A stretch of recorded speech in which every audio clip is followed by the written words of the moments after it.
እሺ ለምሳሌ አይ በዛ ሰዓት ያለው ሃይማኖት ኢስላም ነው የሚል ቃል በቃል አለ። ኢስላም ምን ላይ ቁርአን ላይ አልገባኝም። ጥያቄሽ አልገባኝም። ጥያቄ ማለት ነው ያኔ ሃይማኖቱ ማለት ነው ሃይማኖቱ ኢስላም ነው የሚል አለ።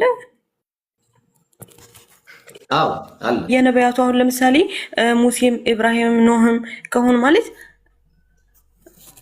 ማለቴ አልገባኝም። እናንተ መጽሐፍ ቅዱስ ትቀበላላችሁ ወይስ? እኛ ቁርአንን እንቀበላለን። መጽሐፍ ቅዱስ ላይ የምንቀበለው አለ፣ ማንቀበለው አለ። አላህ ቁርአን ላይ ያረጋገጠልንን የምንቀበለው አለ። ለምሳሌ ነብዩ መሐመድ አለይሂ ሰላቱ ሰላም በባይብል ላይ እንደተጠቀሱ እናምናለን። አሁንም አለ እሱ መስረጃ። ኢቭን የኢስላም ኪንግደም የሚለውም አለ። ላኢላሃ ኢለላህ የሚለው ቃልም አለ። እነዚህ ሁሉ አሉ። ስለዚህ ኢብራሂም ሙስሊም ሆኖ ኢሳይያስ ላይ አለ። የትኛውን ላሳይሽ? ምን የሚለው የፈለግሽው? እሺ ነብዩ መሐመድ በመጽሐፍ ቅዱስ ተጠቅሰውን አሳይኝ። እሺ ላሳይሽ። እሺ በጣም ብዙ ቦታ ነው ያለው፣ ግን አንዱን መርጬ ላሳይሽና ከዛ በኋላ ኢንሻአላህ እንትን እንላለን። ومن يبتغي غير الإسلام دينا فلن يقبل وهو في الآخرة من الخاسرين. የትኛው ላይ ላሳይሽ? ተድላ ናግባ ተድላ እሺ አይ ቲንክ የታለ ፓራክሊቶስ ያውልሽ ፓራክሊቶስ ይባላል። ምን አለ መሰለሽ በመጀመሪያ ቁርአን ላይ አንድ የተነገረ ነገር አለ። መጨረሻ ነው ማሳይሽ፣ እሱን መጨረሻ ላይ ነው ማሳይሽ።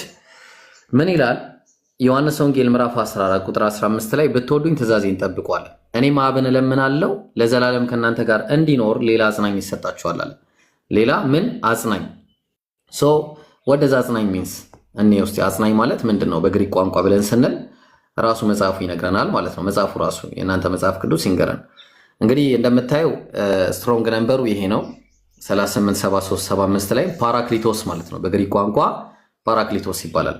ሶ ፓራክሊቶስ የሚባለው ቃል ደግሞ ከሁለት ቃላት የተዋቀረ ነው ብሎ አስቀምጦልናል። ፍሮም ፓራ ኤንድ ክሊዮስ የሚል ፓራ እና ክሊዮስ ተመልከቺ። ፓራ ኤንድ ክሊዮስ ከሚሉ ሩት ወርድ ከሁለት ቃል ነው የተገኘው። ሶ ፓራ ማለት ምንድን ነው ብለን ስንል ራሱ ሲያስቀምጥ ያው ቴይለርስ ግሪክ ሌክሲኮን ላይ ነው ሞርዛን የሚል ነው ያለው። ሞርዛን ማለት ወይ ደግሞ ሃይሊ ሊሆን ይችላል ወይ ደግሞ በቃ የሆነ ብዙ ጊዜ ሰፊክስ ላይ ሰፊክስ ሆኖ የሚመጣ ነው። ያ ማለት በቅድሚያ ቅጥያው ነው የሚመጣ ማለት ነው። ስለዚህ አሁን ፓራ የሚለውን ካገኘን ክሊዮስ ማለት ደግሞ ምንድን ነው? ክሊዮስ የሚለው ቃል ደግሞ ግሎሪ ወይ ደግሞ ፕሬይዝ የሚል ትርጉም አለው። ግሎሪ ወይ ደግሞ ፕሬይዝ። ስለዚህ ሁለቱን ስንደባልቀው ምን የሚል ቃል እናገኛለን? ሃይሊ ተመልከች፣ ሞርዛን፣ ሞር ግሎሪየስ ወይ ደግሞ ሃይሊ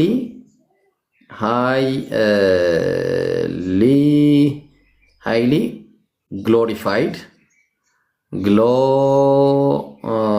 ማን ነው? ምን ሆኜ ነው? ግሎሪፋይድ ወይ ደግሞ ሃይሊ ፕሬዝድ። ተግባባን? ሃይሊ ፕሬዝድ። ስለዚህ ሞር ግሎሪየስ ወይ ደግሞ ሃይሊ ግሎሪፋይድ ወይ ደግሞ ሃይሊ ፕሬዝድ የሚል ስም ታገኛለች ማለት ነው። ሶ ይሄ ሃይሊ ፕሬዝድ የሚለው ደግሞ የማን ስም ነው ብለን ስንል የአህመድ የሚለው ስም ነው። ተግባባን? ተግባባን? አህመድ የሚለው ሃይሊ ፕሬዝድ ነው። ስለዚህ አላህ ቁርአን ላይ ሲነግረን ምን አለ? ሱረቱ ሰፍ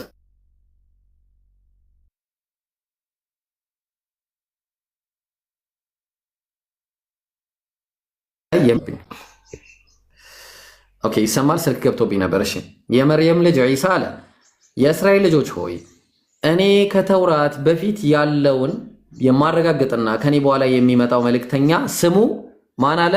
አህመድ በሆነ የማበስር ስሆን አለ። አየሽ? ስለዚህ ኢየሱስ ምን አለ? ከዚህ በኋላ ምን አለ? እኔ ብሄድ ይሻላችኋል፣ እኔ ባልሄድ ግን ወደ እናንተ አጽናኙ አይመጣም። አጽናኙ የተባለው ማን ነው? አህመድ ነው ማለት ነው። ነብዩ ሰለላሁ ዐለይሂ ወሰለም ሳይ ሙስሊም 2354 ቢ ላይ አይ ሃቭ ሜኒ ኔምስ አሉ። እኔ ብዙ ስሞች አሉኝ። አያም ሙሐመድ አሉ፣ ሙሐመድም ስሜ ነው። አያም አህመድ አሉ፣ እኔ አህመድም ነኝ አሉ። አያም አልማሂ አሉ።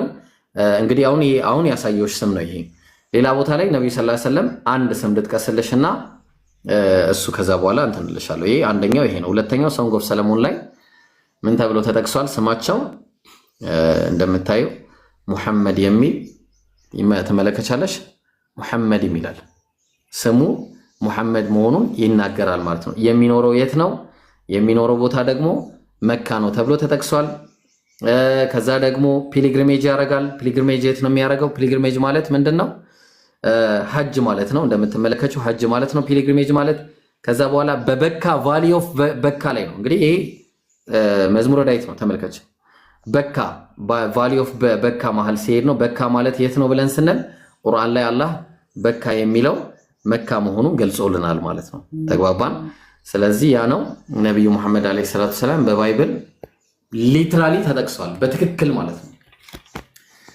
እሺ አለሽ ሰላም፣ ያው ጊዜ እንዳልፈጅ ብዬ ነው አለ ኦብጀክሽን ካለሽ እሺ ቃል በቃል እስኪ ነው አማርኛው ላይ ነው ማለት አሁን ስታሳይ ማለት ነው ስታሳይ ከብዙ ጋር ነው ያወጣው ማለት ነው። እና ከሁሉም ጋር ወጥተህ አሰባስበህ ነው አንድ ጋር አድርገህ የነገርከኝ። የእኔ እንደዚህ አንድ መስመር ላይ የለም። እሺ አማርኛውን ነው እስኪ ምን መሰለሽ፣ አማርኛውማ እንዴ አህመድ ብሎ ያስቀምጡልሽ እንዴ ሰላም እንዳለ ሙስሊም ቆብ አድርጎ ይደለሽ እንዴ? እንደዛማ አያረጉም። ይሄማ ነውር ነው። መቼም አያረጉም ይሄንን። እሺ አያድርጉ። ለምሳሌ መሐመድ አይበሉ፣ ግን እንየው ምን ብለው አስቀምጡት አማርኛው ላይ። አማርኛው የሚለው ምን መሰለሽ ኢየሱስ። ኦኬ አንድ ጊዜ ላውጣለሽ ፓራክሊቶስ። እሺ ላውጣለሽ። ይሄ ደግሞ የተለመደ ነገር ነው ባይብል ላይ እንዲህ አይነት ነገር የተለመደ። ዮሐንስ ወንጌል ምዕራፍ 10 ቁጥር 15 ላይ ብትወዱኝ ትእዛዜን ጠብቁ አለ ኢየሱስ። እኔም አብን እለምናለሁ ለዘላለምም ከእናንተ ጋር እንዲኖር ሌላ አጽናኝ ይሰጣችኋል አለ። አጽናኝ ብሎ ነው ያስቀመጠው። እሺ አለሽ ሰላምዬ አለ።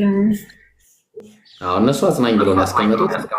ለምሳሌ ኬፋ የሚባል ስም አለ ባይብል ላይ።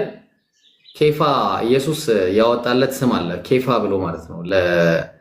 እና ኬፋ ማለት ድንጋይ ማለት ነው ትርጉሙ ማለት ነው፣ ሮክ ማለት ነው። እና ኬፋ የሚለውን ስም ያዙና ወደ ግሪክ ሲገለብጡት ምን አደረጉ መሰለሽ? ጴጥሮስ ብሎ አስቀመጡት።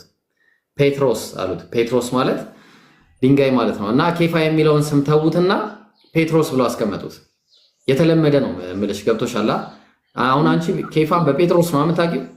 በኬፋ ታውቂዋለሽ?